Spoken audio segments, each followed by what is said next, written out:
Whistleblower Radio, Project Camelot, and very happy to be here. Very excited because I have Jay Weidner as my guest this evening, and he is always a very fabulous guest and very interesting man to talk to. Jay, are you there? I am. Very nice to hear your voice. So what I'd like to do, just to start off with, is kind of have you give an overview of your background and so on.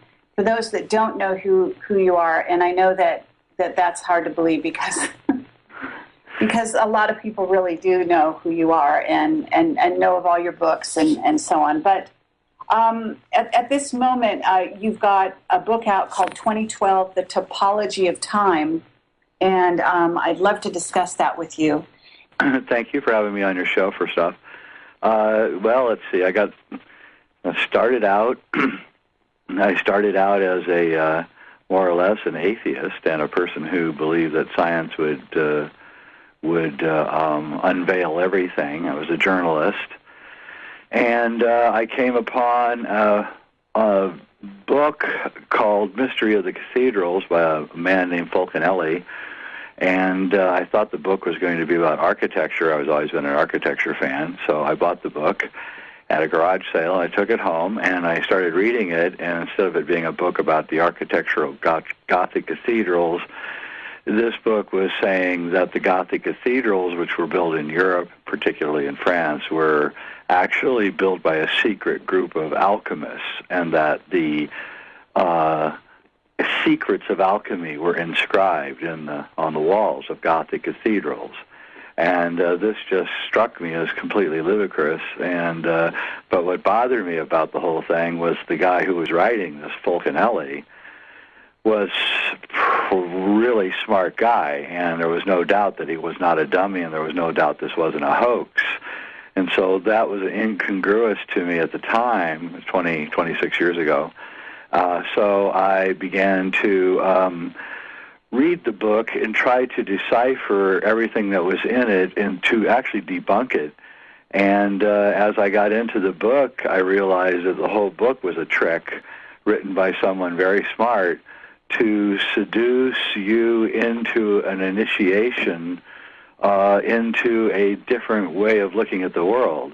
And so by the time I got done reading and rereading the book about 15 or 20 times, I had changed from what I was, which is a kind of a modern pro-science journalist, to a person who believed in deeply spiritual concepts and an alternative history, and that science itself was wrong. And that was exactly the whole point of the book, and I'm sure I'm not the only one that had that happen to. But in reading the book, I came across a chapter at the end of this book on a cross in the south of France, in a little churchyard called Cross of Hendaye. And this Cross of Hendaye, according to Fulcanelli, describes the events that are going to lead up to the end of our age. And so that really intrigued me, and I spent 15 years deciphering the Cross of Hendaye, and it came out in my first two books, A Monument to the End of Time and Alchemy, and the Mysteries of the Great Cross of Hendaye with Vincent Bridges. And that's got me going into various other areas of research, including the Gnostic myths of the archons and uncovering a lot of the things that are going on in the solar system, because they're all related to this idea that there's an advanced group of people who live here on the planet with us, and they intermingle with us, and these are the people who have left behind these books like Fulcanelli and The Secrets of Alchemy, and are the ones who are behind the funding of the Gothic cathedrals, and they're very advanced, and so advanced that it's actually shocking. And so that's where I've been chasing after this thing. But the only premium I really have on any of this is the truth. I don't really care about much else except the truth, and I just don't really do much else but pursue the truth. Okay, well, and that's very, very good to hear. At this time, you know, we are in 2012, and Yes. last time I talked to you, you know, we were approaching it. It was probably maybe a little over a year ago when I talked to you last. And so I'm really curious if your point of view has changed towards the future in any way. Well, not really. I think that there is some very funny business going on with the sun, and the cross at Henday is really talking about something going on with the sun becoming angry, growing bigger, and it's somehow affecting the four inner planets. When I discovered that this was what the Cross of Henday was saying all those years ago, that sent me off into finding information that would dovetail with that kind of information. And that sent me into a number of places, but one of the main places it sent me was the ancient Purana texts from southern India. And they describe the events pretty close to what the Cross of Henday is describing, as it's some kind of cyclic thing that goes on with the sun, in which it causes it to blow off a layer of plasma or something. Maybe I'm not quite sure. I don't think anyone is sure, except that it happens. And we know the evidence. You know, the forests of North America were burnt to the ground 12,000, 13,000 years ago. We know something huge happened. And these Purana texts are so interesting because they kind of accept that this cyclic disaster is just a normal thing, and it's the story of how the human race kind of gets around the recurrent cyclic disaster, and which has to do with the sun. So right now the sun's acting really strange, and there's, you know, of course, you've probably seen the pictures of the big giant, they say they're comets, but they look like ships and stuff in the Soho pictures and things. And there's all sorts of strange things going on. It's emitting rays it shouldn't be emitting, and it's changing its carbon output, and it's gotten very strange. And it's also changed color. If you're old enough to remember when the sun was yellow, it isn't yellow anymore. It's white. It's a blazing white color in the sky. And the old sun's disappeared, and so I talked to a NASA guy over 25 years ago who told me that they had discovered in the late 70s that the sun was a variable star, not as steady as she goes as they thought, and that it was going through big, huge changes which would happen over this time period that we're living right now. I live in southern Oregon. It's going to be 65 degrees here tomorrow, February 9th.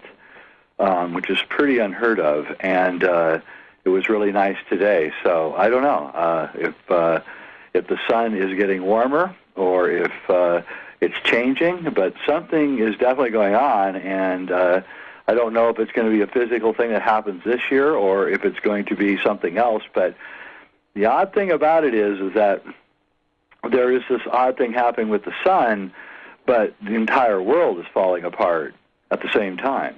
So I don't know. I don't know if there's something that, you know, can measure it between the two, but it seems like there might be. Well, I guess it's Ashiana Dean who says that the sun is going to go, I don't know if it's supernova, but something of Red that giant. nature. Yeah, I'm red sorry? giant. And I hate to say this because I was hoping that was wrong, but I got to be honest, if I give you an honest interpretation of the sun panel on the Cross of Henday, and I tell you what I actually see there, I do have to tell you that it looks like it's a medieval expression of the sun turning into a red giant. And Okay, and yes, but it's supposed to be 200 years from now, so that's the caveat. yeah, well, let's hope that's true. There's some research that says that it could be happening now, but I don't know. We don't know. We know something's happening. We know that NASA's really, really watching this, and they've been watching it for a long time. And so, I mean, we don't know. Well, there were craft out. I don't know if you know about John Walson's photographs of craft near the sun. Oh yeah. Yeah. So, and we got verification that those were accurate photographs, by the way. So the idea was that there were, I guess, interdimensionals, extraterrestrials that were visiting the sun and doing something there. I'm also told that craft can be powered from the sun, so that's also something that goes on. Well, that's interesting you bring that up. I was just on the phone with Nassim Haramein a couple weeks ago, talking about that to him, and about the hyperdimensional nature of sunspots. And he seems to think that they're using the sun as a gate, and I'm getting more and more to think that is actually what's going on.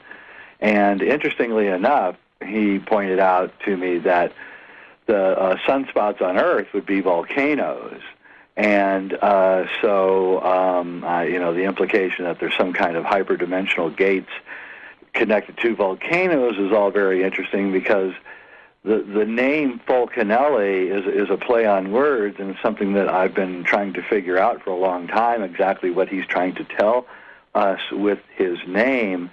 And his name, if you understand how to play it out, means Vulcan, or Vulcan, which means volcano, and Canelli, which means tube or canal or tunnel.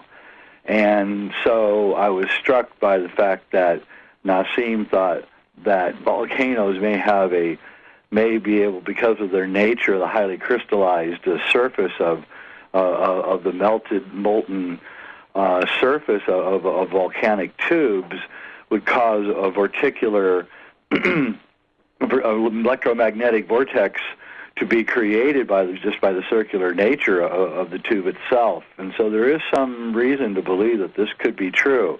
And this would explain also all the high weirdness that is around volcanoes, not just UFO activities, but animals, strange animals that are seen, and beings, say, around Mount Shasta. So it's very, very interesting.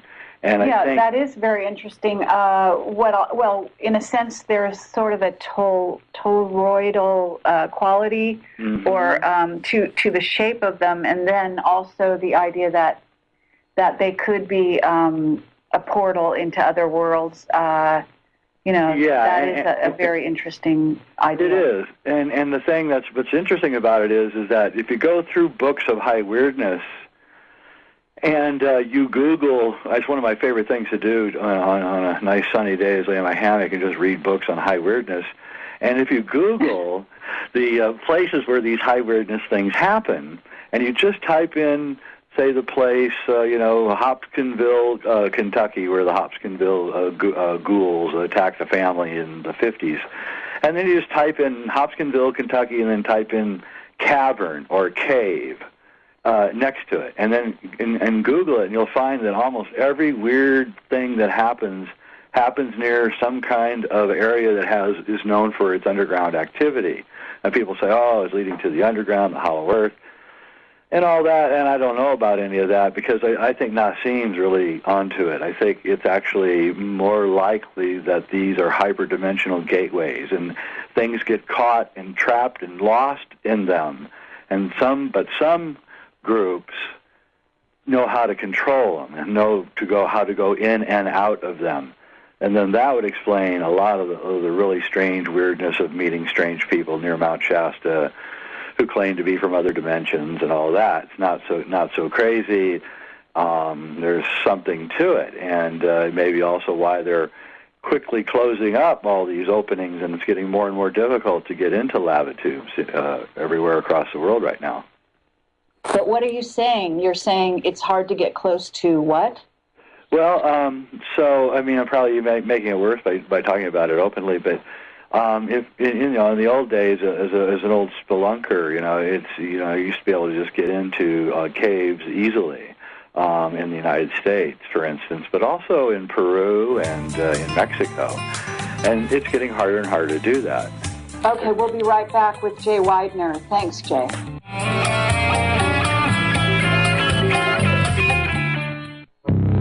Welcome to the world's meeting place. American. It's practically narcotic. Freedom. Oh, yes, I like very much. Radio. You're an American institution. American Freedom Radio.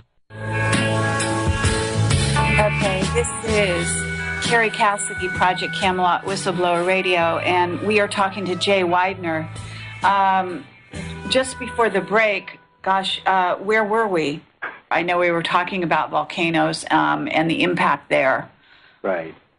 Yeah. But as far as what's happening with the sun and where we may be going as a planet, I think the question is at this point whether or not you feel that the information that you've investigated is giving you a real sort of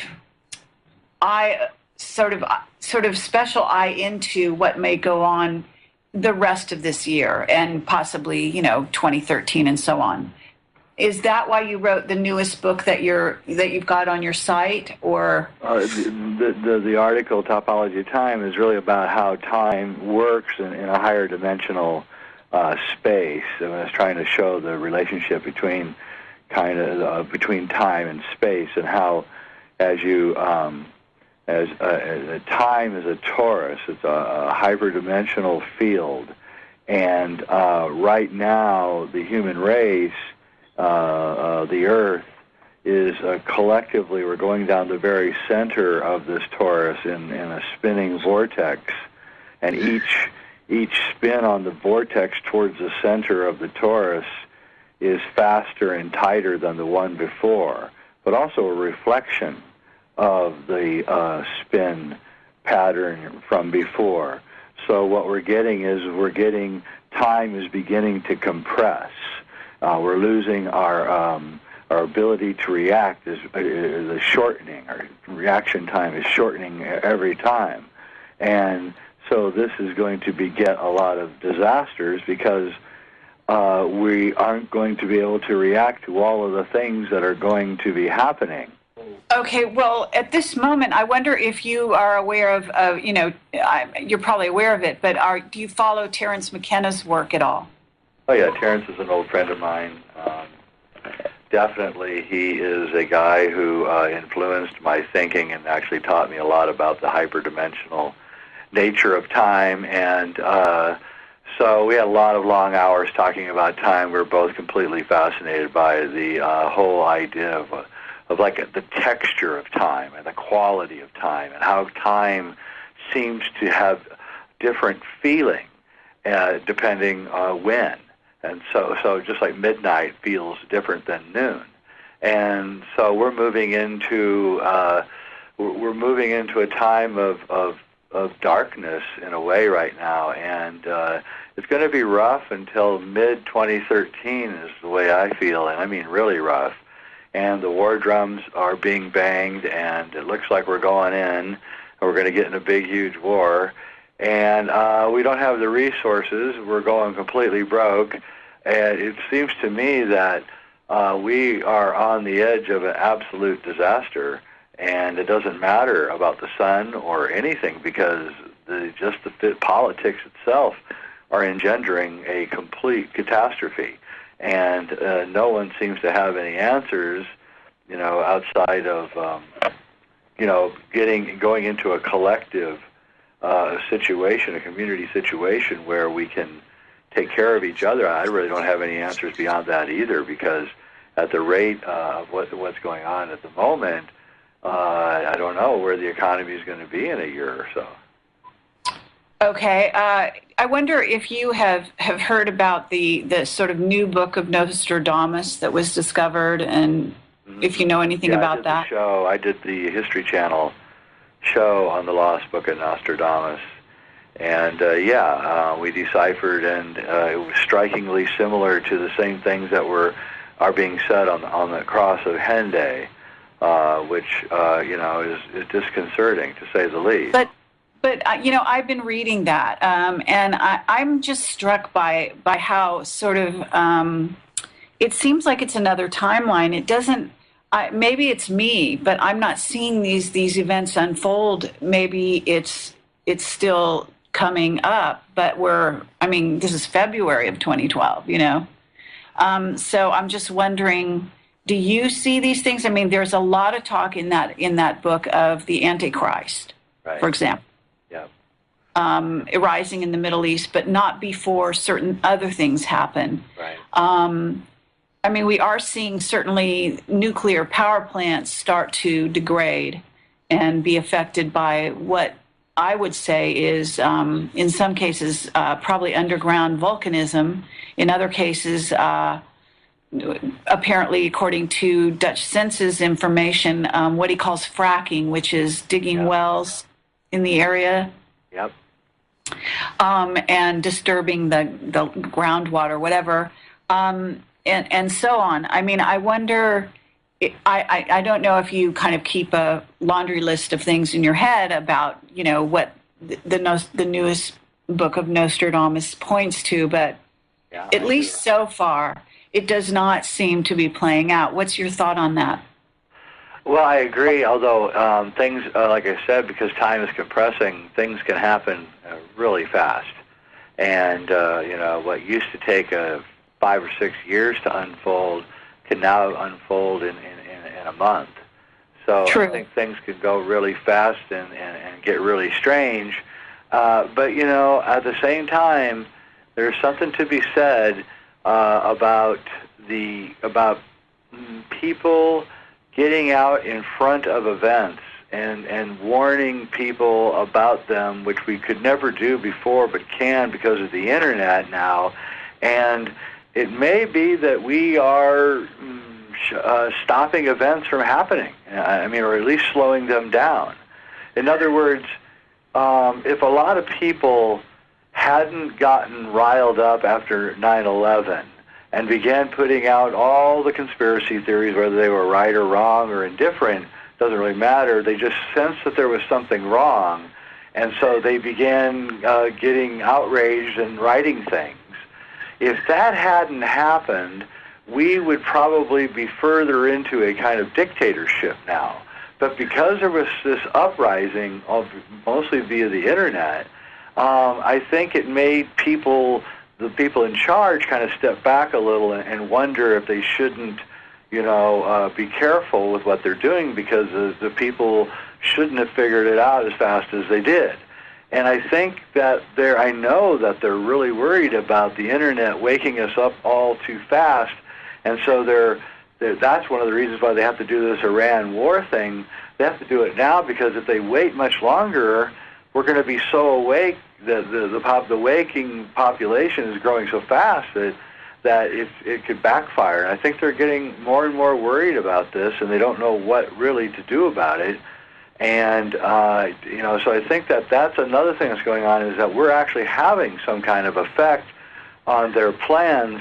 In other words, let me just suggest that, perhaps Nostradamus is part of this secret society that's trying to take us over.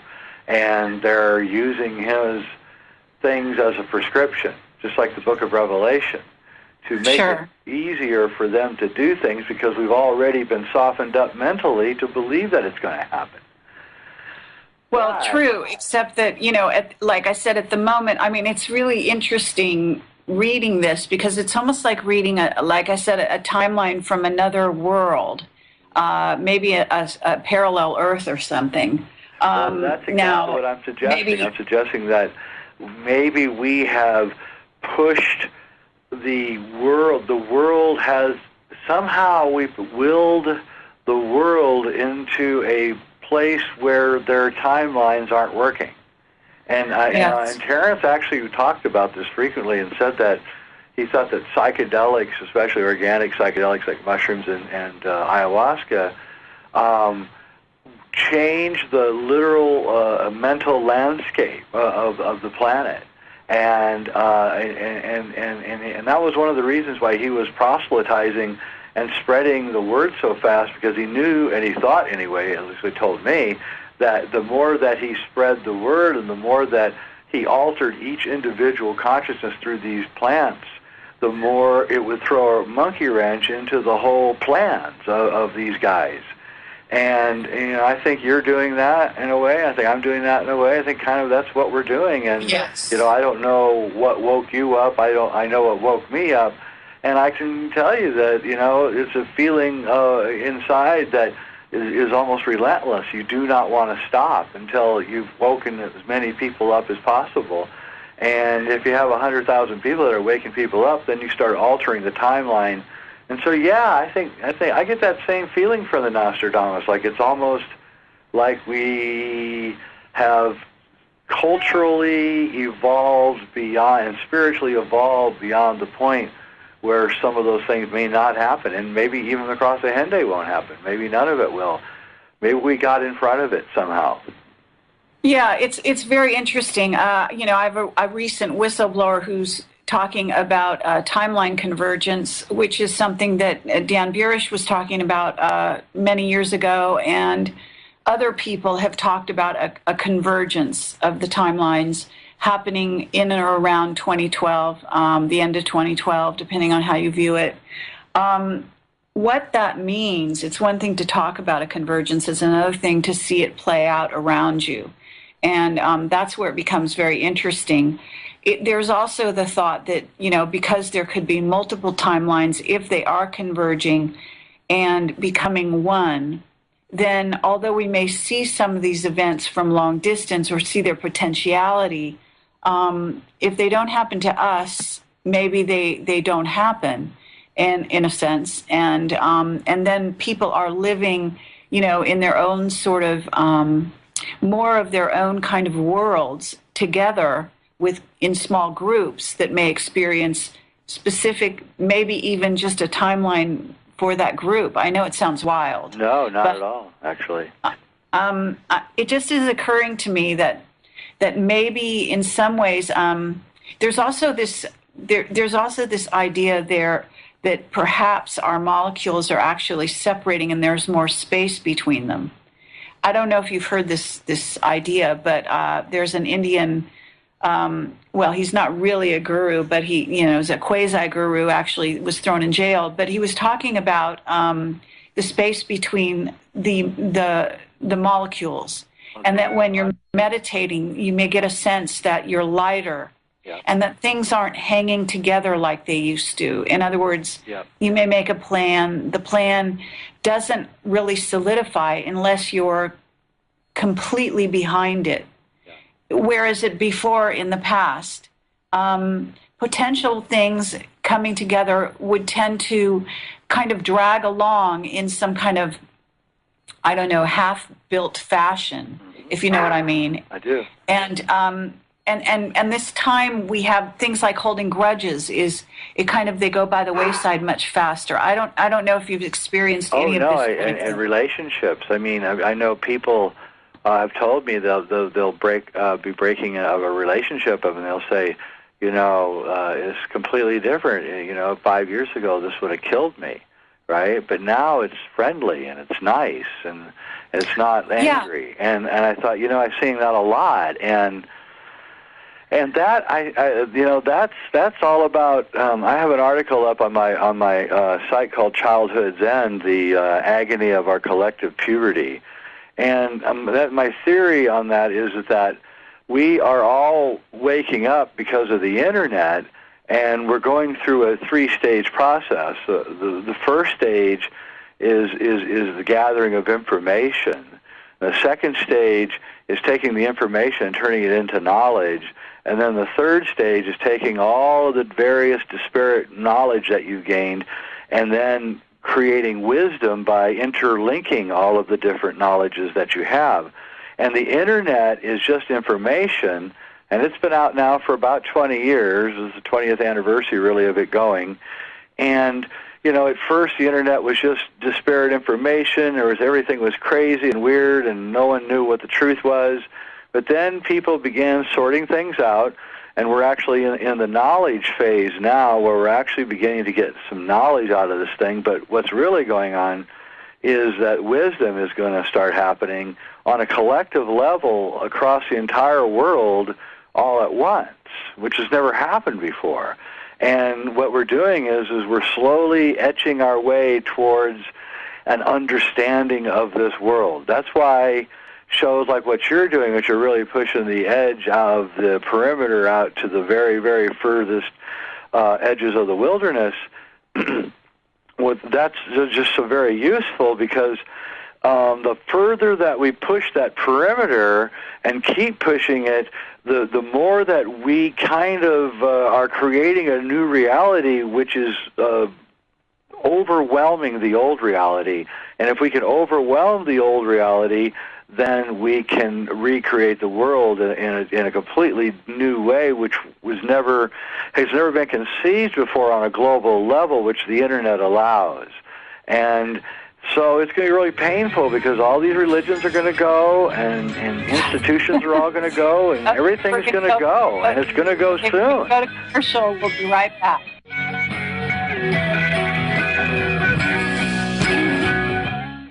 Kerry Cassidy, Project Camelot, Whistleblower Radio, and we are talking to Jay Weidner. Jay, are you still with me? I am.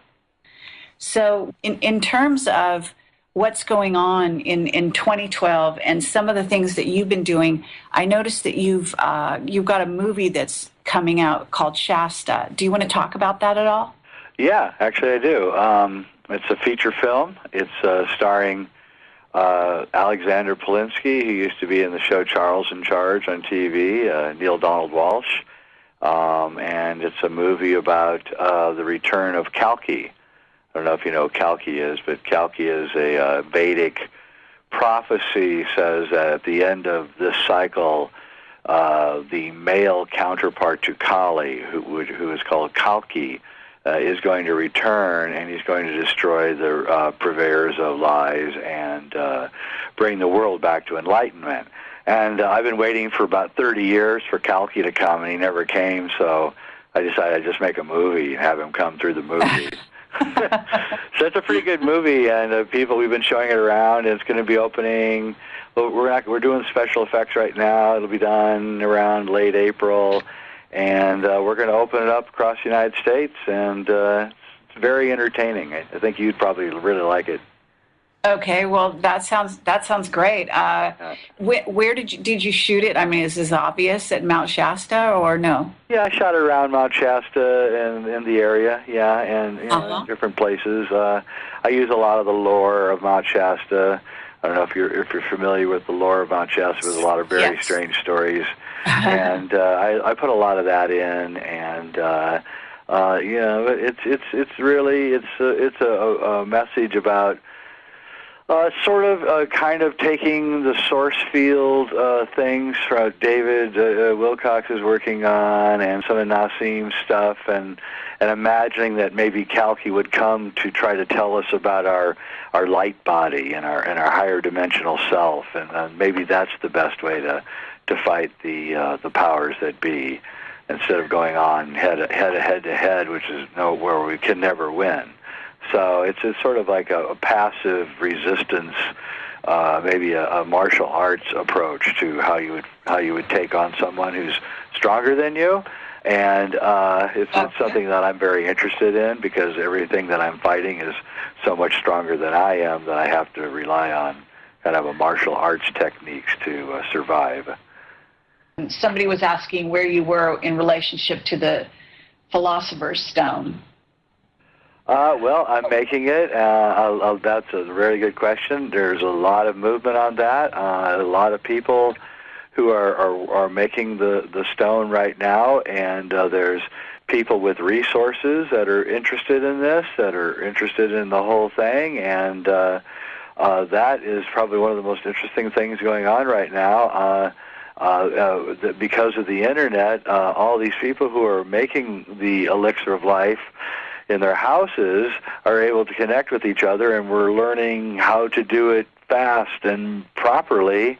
And like I say, it's the Manhattan Project of Alchemy, and it's it's self-selected, and everyone's communicating with each other and being open. It's sort of like what you were talking about before. It's like a new way of doing things that have never even been thought of before. And so whereas before alchemists were afraid that their neighbors would find out what they were doing, now it's all out in the open. Instead of being afraid and behind the walls and worried about an inquisition, we're just coming out and talking about it openly, and nothing has happened, even though there was a lot of trepidation when I first went public that this was going to get a lot of resistance from the powers that be. A part of me knew that actually it's just so blatant and out in the open that they aren't going to do anything about it. And now, from where I can figure with the sales of the equipment that you need, I believe there's at least 100,000 people that are doing the lab work right now. And that is the best news that's I could possibly bring to the planet. Well, can you describe what you would say is the Philosopher's Stone?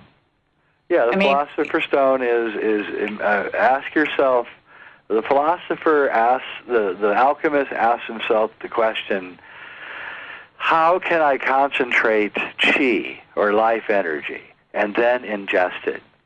And the answer is the Philosopher's Stone. And basically what it is, and I tell people to go either Google Book of Aquarius, or you can go to sacredmysteries.com and go to free stuff, and you can download the Book of Aquarius, and you can go to the Book of Aquarius forum, which is very useful, and it's free, and you can read the whole book. It's the best book ever written on alchemy.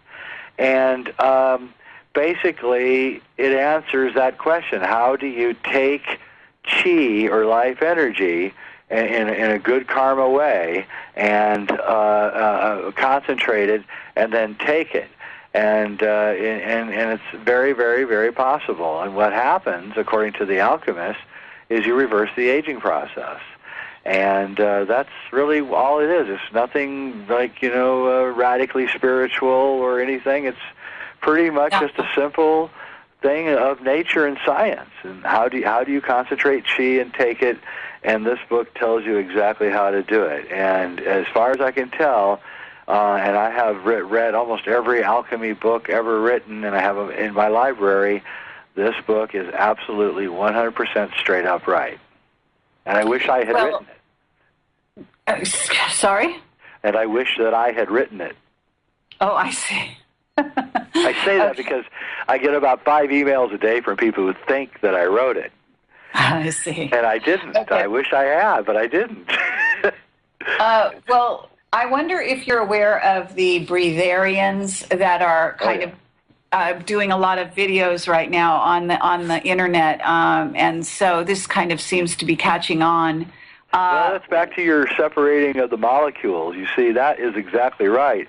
The alchemists were known, the Taoist alchemists were known, they knew when they were that they had successfully completed it is when they could dance on top of water. And literally what they did, and I can explain this, is the increased chi changes the electromagnetic structure of the body and causes it to lighten up, literally, levity. You become lighter. And so that is one of the things that happens. And so breatharianism is entirely possible. In fact, according to alchemical lore, if you took a huge dose of the chi-filled stone, you wouldn't really eat or have a need to eat or drink pretty much again if you took a large enough dose. And we know people like Count Saint Germain were never seen eating. They would always have a glass of water, and they were never seen eating, and the same with Paracelsus. And so we know that there's alchemists in the past, people associated with alchemy, and they didn't eat. So I believe that the breatharians are on the right path, but I think that you have to find a way to get that super amount of chi into you, and that is only through alchemy. And here's the great thing about this, Kerry, is that some greedy capitalist is going to get onto this, and then they're going to start producing it. And there's just no reason in the world why it can't be mass-produced. Well, you probably are not aware of this, but I did a short video with a person that I went to Egypt with as part of the group that Carmen Volta led to Egypt. And that person, he goes by the name of Dr. Abe. and he lives in Sri Lanka. And what he does is energize water and use that to heal the person. So there's a similar thing going on there. It's actually, that's an alchemical process. Absolutely. And The same thing. and basically he sits there with you, and we demonstrate it. He charges the water with his chi, and I drink it, and basically that heals anything that happens to be wrong with the person at the time or whatever. Be right back. Just give me some truth now. Okay, this is Kerry Cassidy, Project Camelot Whistleblower Radio, and we are talking to Jay Weidner. Jay, I wonder if you feel that the Dragonborn are here and are coming. Well, I think they're here, or they've been here, and I think that they're the ones that are behind a lot of almost all the things that are the bad things that are going on right now. And I think that they're at the heart of almost all of the problems that are going on, and I don't know how to extract them from us. And so I don't know. I call them the archons, and they're insidious, and they've worked themselves into everything, and I don't know. I really don't. And I think it's the hardest problem that we face as a race right now, is to how to free ourselves from these creatures. Someone is asking, why did Stanley Kubrick put an Apollo 11 sweater on Danny in The Shining? Well, that's because The Shining is actually Stanley was faking the making of a Stephen King novel so that he could tell the real story, which is that he was the one who developed the technology via making 2001: A Space Odyssey for the faking of the Apollo landings. And I'm glad you asked that, because part 2 of my Kubrick's Odyssey, Beyond the Infinite, is coming out right now and will be out within a week or two. So if you go to Sacred Mysteries, I don't think you can order it yet, but if you keep watching, within 2 or 3 days you'll be able to get the film. And my first film in the series, Kubrick Odyssey 1, Kubrick and Apollo, goes into the whole way that Stanley Kubrick created front-screen projection technology to allow the gigantic sets for the astronauts to bounce around in. And he was able to camouflage the shooting of the Apollo stuff by making 2001: A Space Odyssey. Unlimited budget to shoot the Apollo stuff, and he used that to make an alchemical film, which is what 2001: A Space Odyssey is. And Stanley was one of the smartest guys that ever lived, and certainly the smartest guy that ever made a movie. And he was terrified of being discovered. That he was a torn man. He both wanted people to know that he had done the Apollo work, but at the same time he was terrified that they would kill his family. And that's why he lived on that big estate and had those big, huge 8-foot walls with barbed wire on them, and drove around with a shotgun looking for intruders. He wasn't worried about fans. He was worried about people in charge who may think he had talked too much. So he knew a lot more, and the Kubrick story is just about the most fascinating one I've ever been involved in. He was obsessed with Nazi hyperdimensional technology. He was hanging out with the Werner von Braun and Arthur C. Clarke, of course, and all Fred Ordway and Carl Sagan and all the top guys at NASA, and they're all coming over to London from Houston to work with him on 2001 while they're doing the Apollo landings. And it's like, wait a minute, shouldn't you guys be like working on the most incredible adventure of all time, going to the moon and back? Instead, you're hanging out with Kubrick in London. And, the answers to that one are pretty obvious, that Stanley Kubrick faked it. I'm not saying they didn't go to the moon. I think they did go to the moon. I'm not saying that. I'm saying that they didn't show us what was really going on. And that's perfectly understandable. I'm really glad you're saying that. Yeah, no, I mean, because we have whistleblower testimony that we went to the moon, but it was with help, quote unquote. Oh yeah, they aren't going to tell you. That'd be taking a Model T on a round the world trip. There's just no way that they could take those things and have them do what they did. And everybody, the NASA people, they went to the moon far earlier than 1968. Anyway, they'd gone to the moon in the 50s. That's at least what I've been told. And Mars too. So, but all of the stuff that Joseph Farrell is finding, Kubrick was aware of. Kubrick's wife, Christiana, her brother was Leni Riefenstahl's cinematographer. I don't know if you know who Leni Riefenstahl is. She was Hitler's filmmaker. She did the Olympics of 1936, and she was a brilliant, incredible artist, and her cinematographer is Stanley Kubrick's brother-in-law. And her family, the Harlans, were upper crust Germans, and they're the ones who took over after 2001 all of Kubrick's films and helped produce them and make them.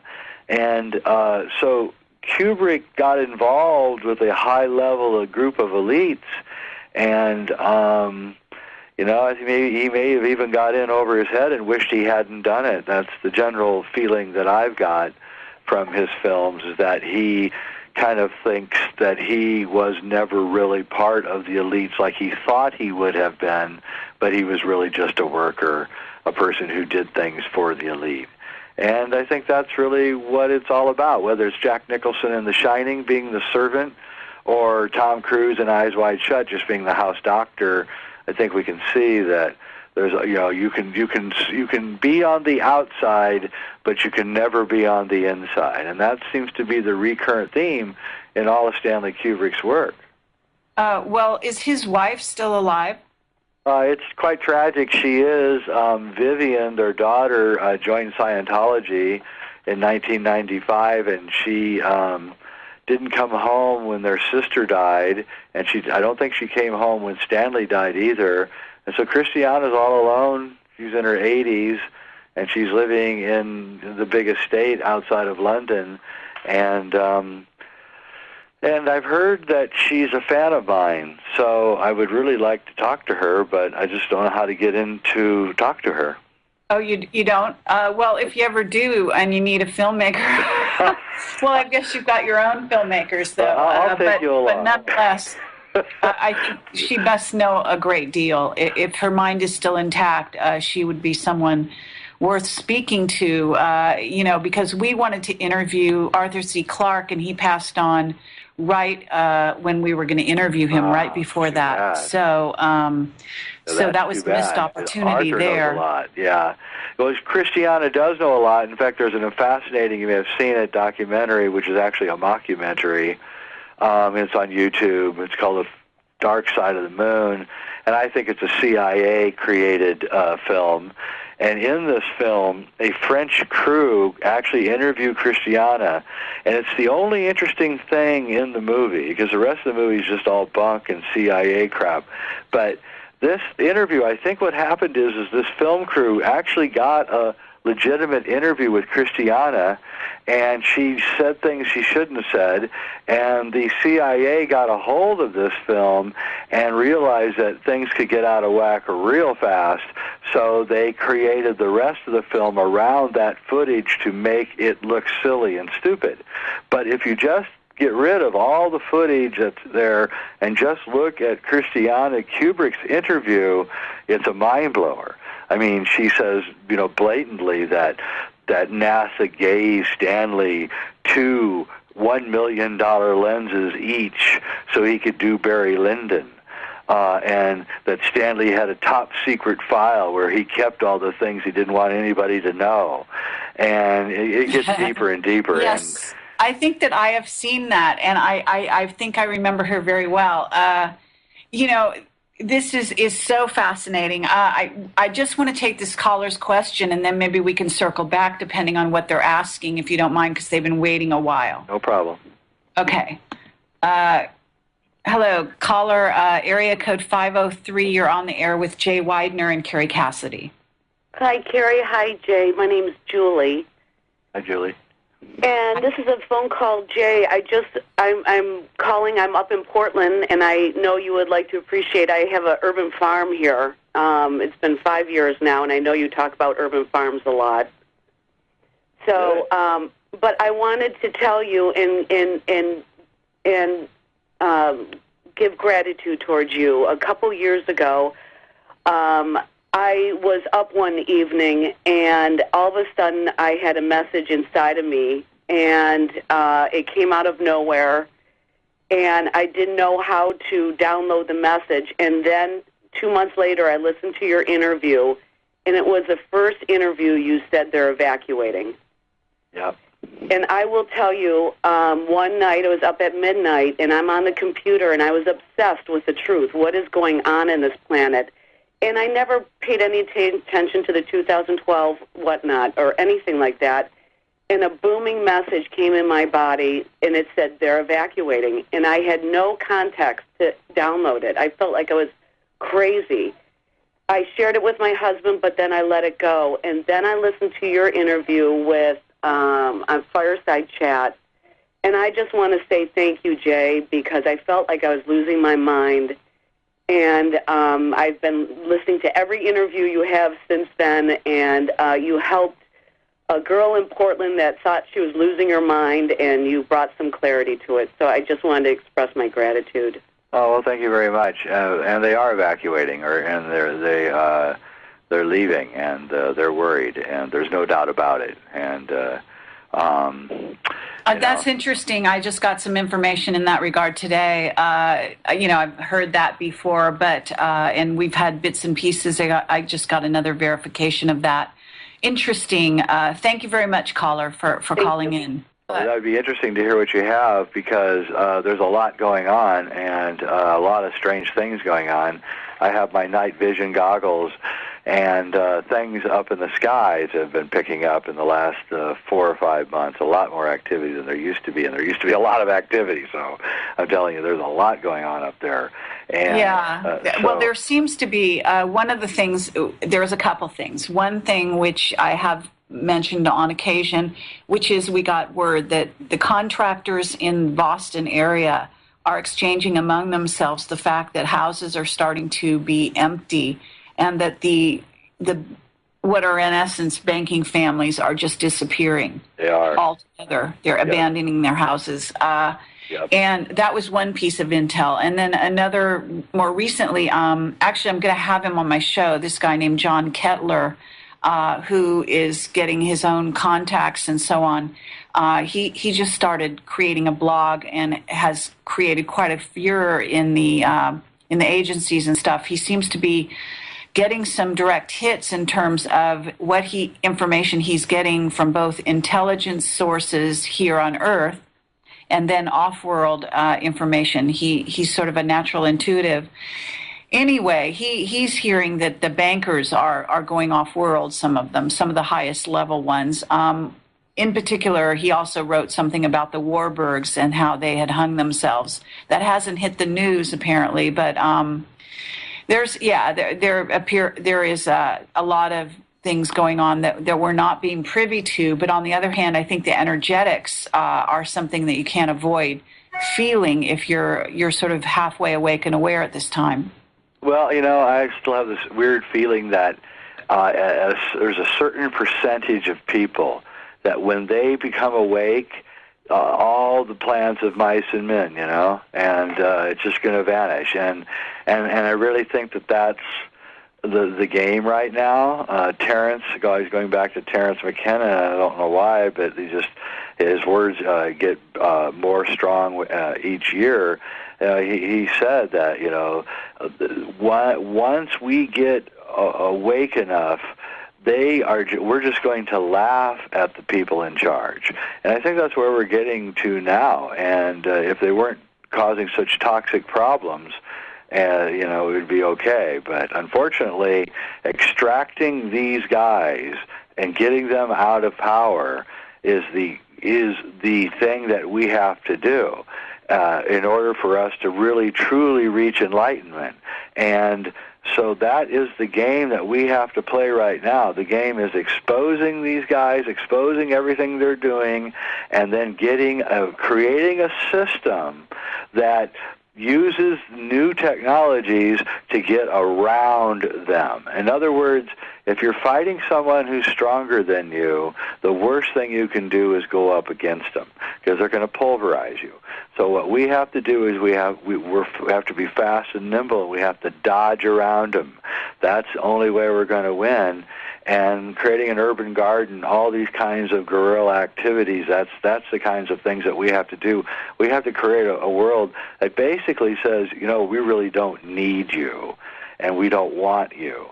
And we'll become the attractive culture and the attractive world, and we already are, and then that one can wither. Because I just don't know, going up against the Archons, it just seems impossible. They're so incredibly manipulative and so incredibly intelligent, nefarious intelligence, but still an intelligence that's very difficult to deal with and psychopathic. Well, let me just say this, which is that I think that the sum is greater than the parts. I agree. When it comes to consciousness, and so that if you have, you know, 3 or more people in a room and they create what is a triangle of energy, the energy is more potent than we, I think, even realize. And so what happens is, I think that we are multiplying,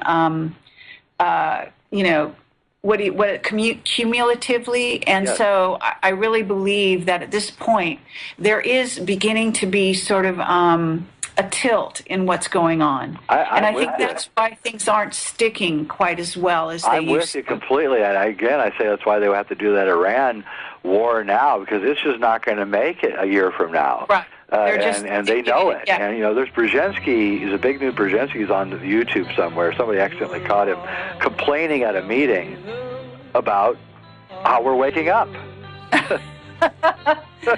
We'll be right back.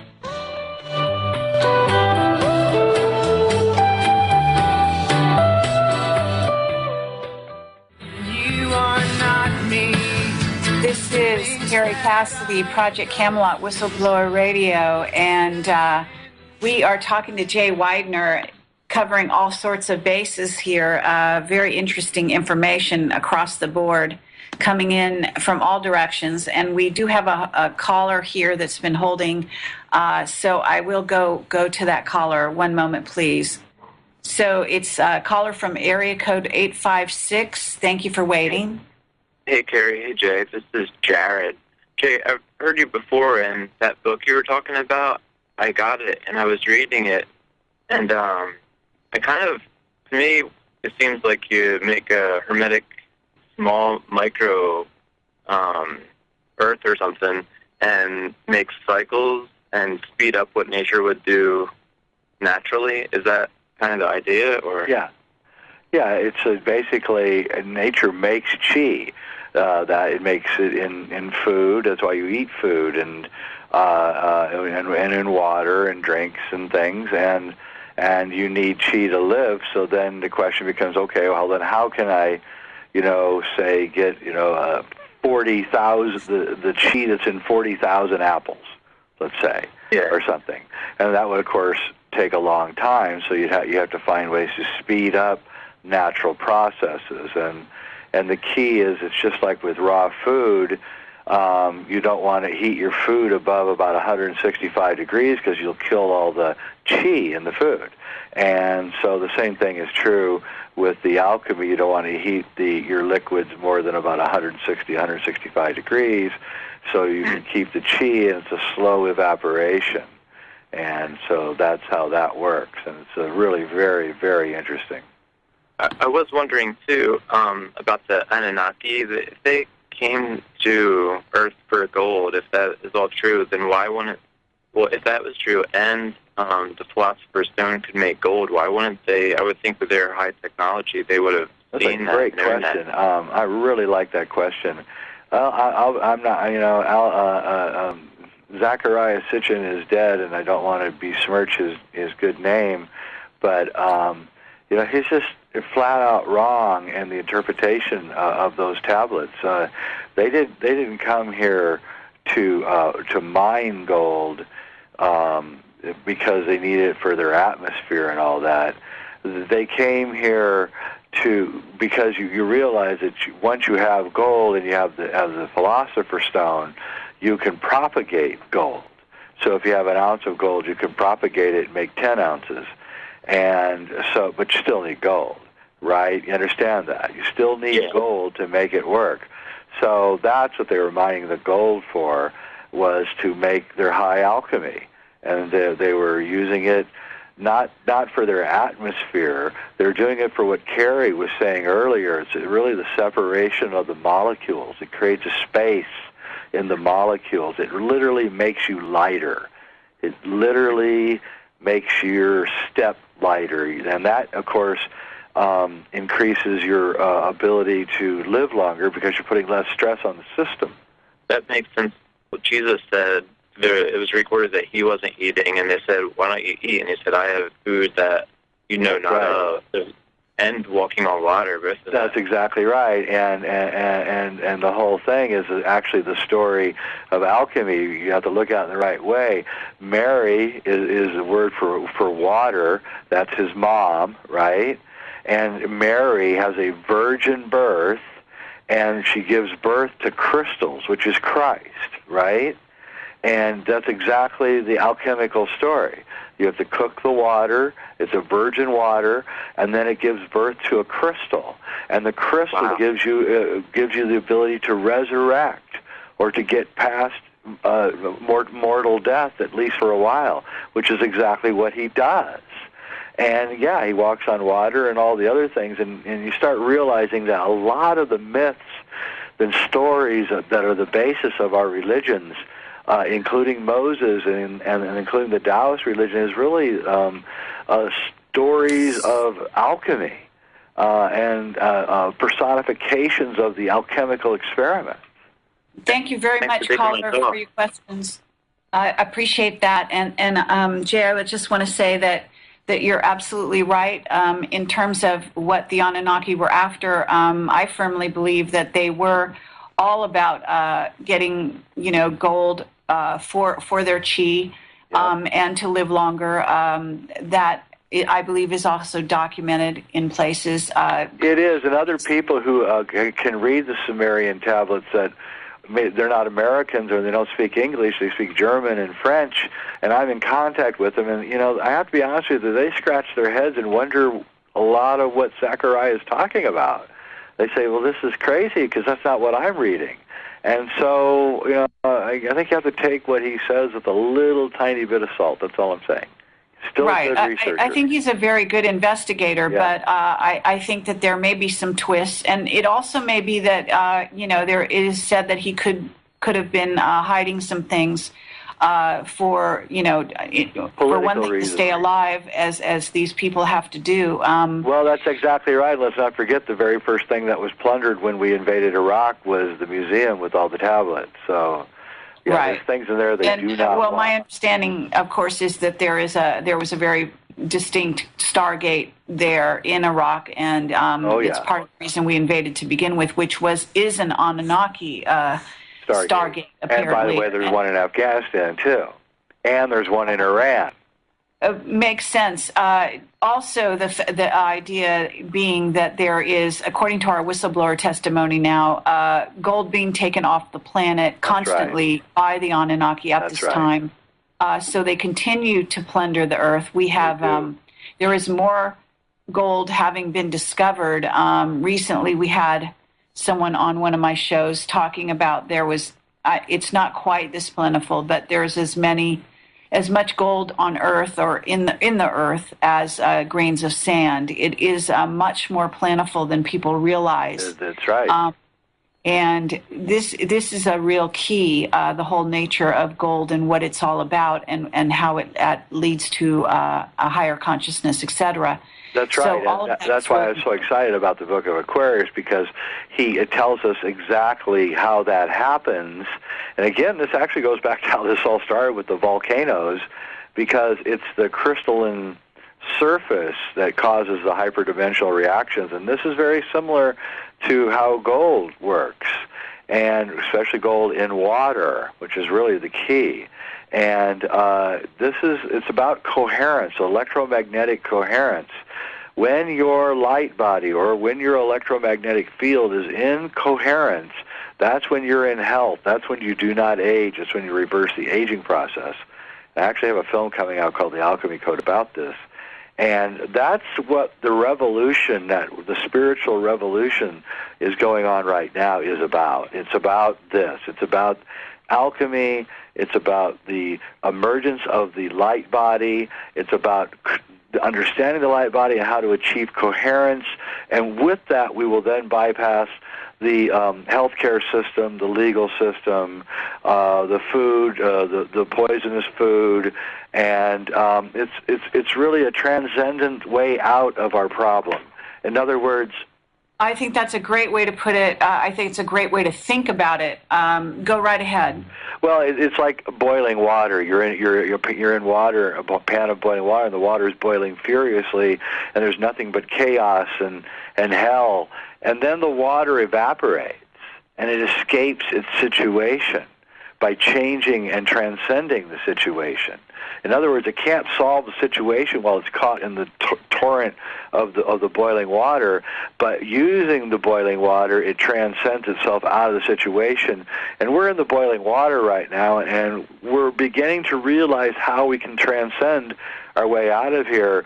And it's really, really exciting, and I think we actually have a chance of overthrowing the side and winning this struggle in a way that doesn't cause a lot of violence.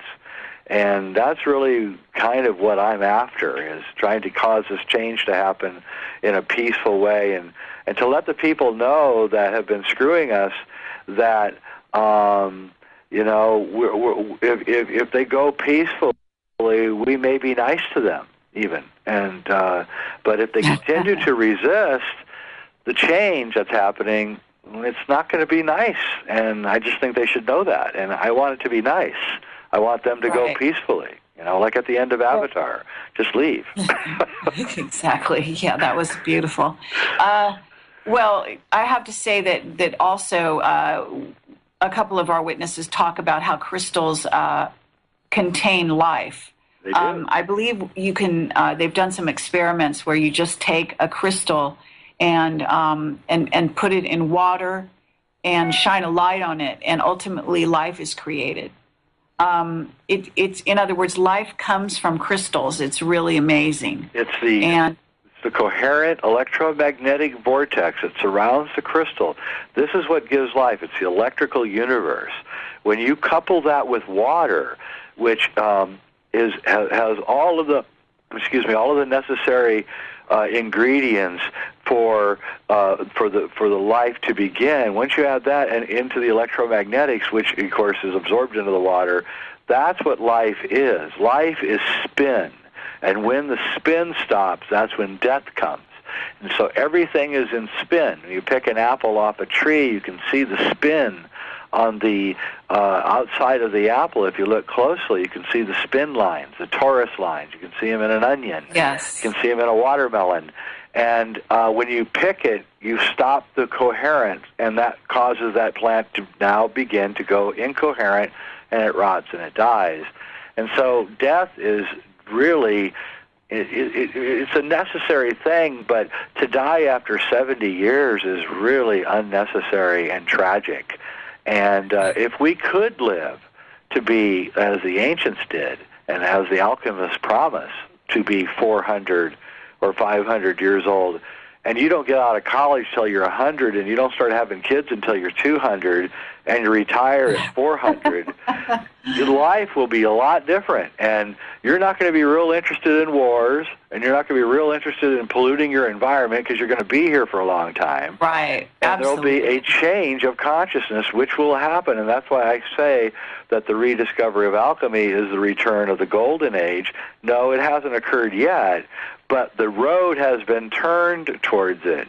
And we're not only are we understanding things like alchemy all at the same time and talking about it like on these shows, but we're also understanding the things that you're uncovering, the manipulations and the underground bases and everything that's going on. And this is all working together in a confluence. And it's creating a whole new way of thinking that we haven't thought that yet, so I can't tell you what it is. We're not there yet, but we're getting there, and every day we're getting closer. And when we get there, it's going to be so different from the way we think now that I think we're suddenly going to start solving all of our problems in a very easy manner. I really think that. Well, the idea is that we, as light, become more of our light bodies. Creation becomes easier, and so that's one of the things they say is that we have the thinning of the veils. Is be careful what you think about because you may create it. And so we are creator gods. We're learning how to be creator gods. Learning about destruction is part of the process. That's right. And so as we move into becoming creators, we begin to become more fluid, and we begin to work with light, and we can therefore create with our thoughts. And this is happening and has always happened with humanity. But I think that we're beginning to get conscious of it in such a way that is becoming very, very pronounced. And so in discussing these things and uncovering sort of plots and conspiracies, what we do is throw light on the subject. That's right. Conspiracies are a highly advanced form of thinking, because what you're doing is you're connecting things.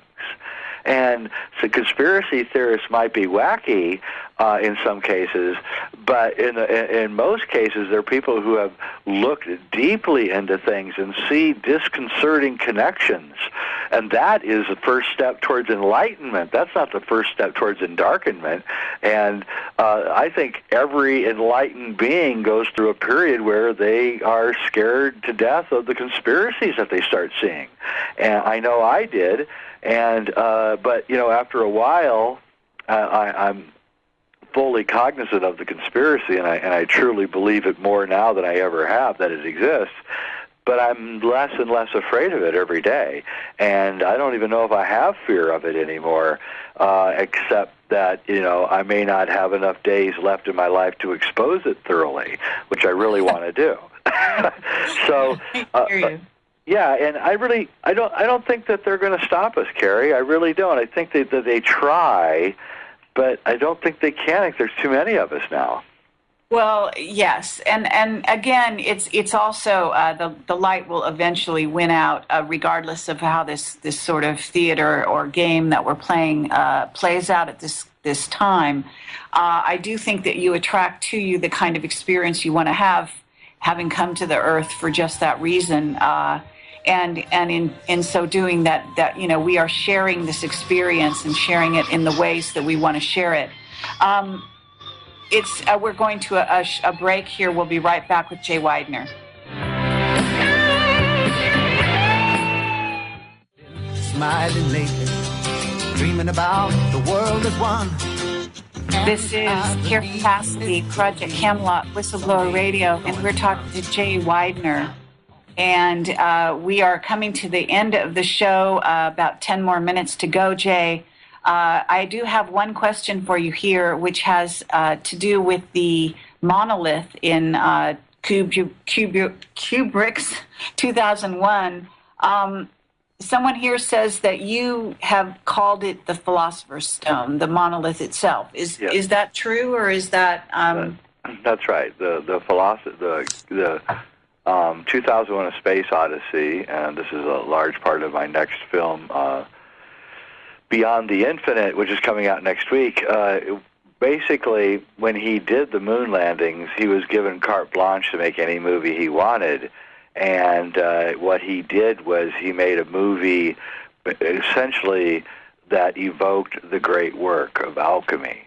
And he was an alchemist. And he created the Black Stone, which is the Black Stone of alchemy, which is what creates everything. It's the creator, it's the progenitor of life. And the Black Stone, the monolith in 2001, gives the ape the gift of tool making through the discovery of using bones as a weapon, which becomes spaceships. And that ape was at the edge of extinction and was saved by the monolith. Then later, the human race discovers a monolith on the moon, and the human race is at the edge of extinction in 2001 because they're losing their soul and technology is taking over. And at the end of the movie, humanity is initiated into alchemy and cosmic consciousness by the Black Stone as the Bowman, the astronaut, passes through the stone and goes into the light show. And so the also in 2001 also evokes the entire 4 realms of the Kabbalah, or the Tree of Life. Quite astonishing. But there's a lot of other things. Every time that the monolith appears in 2001, there's a mystical alignment of a lunar or a solar eclipse happening every single time that the monolith appears. And this is done consciously by Kubrick he changed our consciousness. The baby boomer generation, really the first movie that we went to over and over was 2001: A Space Odyssey. Admittedly, we were going there on drugs and watching the light show, but what was going on was he was subliminally initiating our entire generation through the film. And it worked, and it was a grand gamble by Stanley, and he blew a lot of Pentagon money doing it. And my new film, Beyond the Infinite, goes into this in great detail. I'll send you a copy. I think you really wow. like it. Okay, well, that sounds fascinating. I wonder if we have a whistleblower who said the monolith does exist, that was actually based on a real monolith that exists on, I believe, Mars. The moon, Phobos. Yeah, there's a monolith on Phobos, and even Buzz Aldrin brought it up in an interview, and it is a dead ringer for it. And yes. Again, once you understand that the Germans had this technology, and they had already gone to Mars before he started making 2001. Oh yeah. Yeah, so he already knew about all this. And he's hanging out with all the bigwigs that went to NASA, all the Nazi scientists. They're all hanging out with Arthur C. Clarke at his apartment in London. And I'm telling you, this just gets more and more incredible when you start getting into it. And you realize that they knew all this stuff, and there was a secret space program, and Kubrick's this little, this practically a kid. He's in his 30s, and he's hanging out with all these older guys, and they're all talking about, Mars and Saturn and the moon, and he's just bursting at the seams, and you can see it in 2001. Absolutely. Well, there's also the notion, that it symbolizes a door, of course, the doors of perception and so on. It's a gate or a book. I don't know if you thought of it in those ways, but yeah, I have. There's someone in the chat going absolutely crazy, so I have to ask you these questions before we go off the air. Okay, someone wants to know the influence of the archons on our minds at this time. Is something prying them away, or are they losing control somehow? And in a sense, I think we've kind of been talking about this, but they're losing control. That's why they're freaking out. Yeah, they're losing control and they're freaking out, and that's why they're increasing the violence. They're increasing the titillating sex. So they're doing everything they can to kind of keep us mesmerized. The sports, the whole thing, and it's not working anymore. People aren't watching television very much anymore, and And so it's not working, and so they're raising the bet, and they're keeping raising it, and that's why we're going into war now. We've got to keep everything, the pressure on us all the time, so we can never have enough time to think about what's really going on. And that's what the Archons are always doing to us. The Archons are the Anunnaki. They're all the same. Yeah, well, forces. I mean, I think that it does get more complex than that, because the reptilians, the Greys, the Anunnaki, they do have different agendas, and in fact, they do war with each other from time to time. So this is part of what's going on, and there could be some incoming danger as well. I guess you're aware of the artificial intelligence threat that is possibly part of our future, as well as what are called the robots or the androids, and those are just sort of theoretical, but they are talked about by various whistleblowers. Well, I mean, I have a point of view on that, but I don't think we have enough time. I think I've thought a lot about that problem, and I actually have a rather lengthy explanation, which does a pretty good job of explaining all of that. Through a kind of a window into a different kind of world. But I don't think there's enough time in the show today to do that.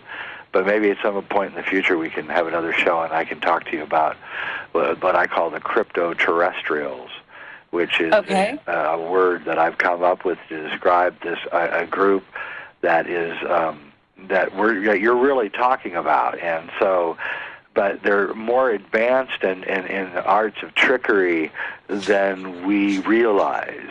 And they're doing a lot of incredibly trickster-like things to us and have been for a long time. But again, there's no way I can get into this now because I would have to use examples from history to show you what I'm talking about. But I think it's a very persuasive argument. And would look okay, well, it sounds very interesting. Perhaps I'll do a live stream with you. Yeah, with you and some others on it. I have some information out there from various whistleblowers about possibly things that might come along. And of course, the Wingmakers material always did allude to that. From a whistleblower. I don't know if you know. I can announce here that I'm going to be interviewing Anthony Sanchez. Well, I was just going to say that's exactly who I was talking about. Sanchez is on it. I don't know him. I listened to your interview with him, and I mean my research mirrors what he's finding pretty close. Well, why don't I invite you on that show? Because we're going to be, actually, I don't know if you're free, but it's going to be quite soon. I think we scheduled it for Friday, as a matter of fact, believe it or not. I haven't even put out the ad, to let people know about it, but I think it's going to be Friday, and I think we're looking at Friday night at 7:00 Pacific time for the beginning of it. Right. But we are going to be talking about the Skynet and the Lockheed Martin whistleblowers that basically they did one of the reasons they went on the run is because they did a study and they discovered that there was a 30% chance that the AI nanotech satellites would turn against humans, and they became very concerned. Maybe that's why Cameron moved to New Zealand suddenly. Well, there's the different layers. The people that are on the outside are all moving away from the United States, but they're not on the total inside like Cameron, right? And then you have the insiders who seem to be evacuating completely. So it's all very weird and strange. But I would love to, participate in anything. I think Sanchez does first-rate research, and I'm glad he didn't die because I know how dangerous that work is. Oh, absolutely. He's basically on the cutting edge at the moment, and we're trying to support him. He's right on it, Kerry. From what I know, and I know quite a bit, he's right at the edge, and I know why they probably wanted to knock him off. Everybody who gets close to this crypto-terrestrial thing dies, whether it's the guy that got killed, I forget his name now, I'm going to forget his name, Schneider, or the guy who actually wrote the book, Crypto-Terrestrial, Mactonus, who died in his sleep a couple days before the book got published. Wow, well, I've never heard that title for it, so that's very interesting. Yeah, it's incredibly interesting, and when I heard the Sanchez interview, I just about, flipped out because that's exactly what I'm finding, exactly what he's finding. Okay, very, very good. Well, we had a very primary whistleblower tell us a lot of stuff in that regard as well. Yeah. So it coincided so strongly with our background research that when he came public, I had to find him. Okay, well, Jay Weidner, thank you so much. I hope you can join us on Friday. We'll try to arrange that. If not, maybe we can even reschedule. It's been a delight having you on the show. Thank you, Kerry. Why don't you give out your website? While the music's playing, they can still hear you. jweidner.com and sacredmysteries.com. So just go to those two sites for all my stuff. Wonderful, and you're welcome to have an ad on Camelot for your latest movies. I think people would be very interested. Great. I'll talk to you tomorrow or something about it. Okay, lovely. Okay, have a great night, everyone. Thank you. Thank you, Jay.